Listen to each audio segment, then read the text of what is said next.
নীরব নিস্তব্ধ নিঝুম রজনীতে রাসূল পাক সাল্লাল্লাহু আলাইহি ওয়াসাল্লাম ঘুমিয়ে রয়েছেন। ঘুমের ঘরে তিনি স্বপ্নে দেখলেন যে জিবরাইল আলাইহিস সালাম তার নিকট তার শীত এনেছেন।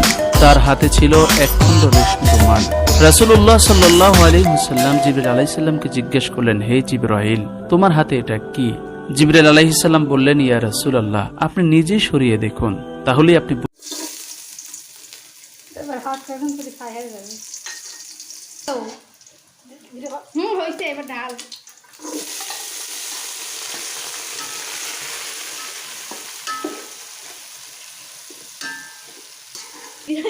ডাল ডাল যে ডাল মেরা গালা ছিল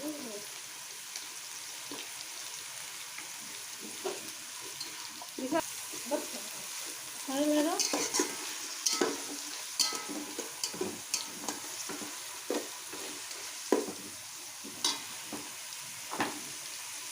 আমাদের দেবেন তুমি গিলাসে জল বসে নিতে না আমাকে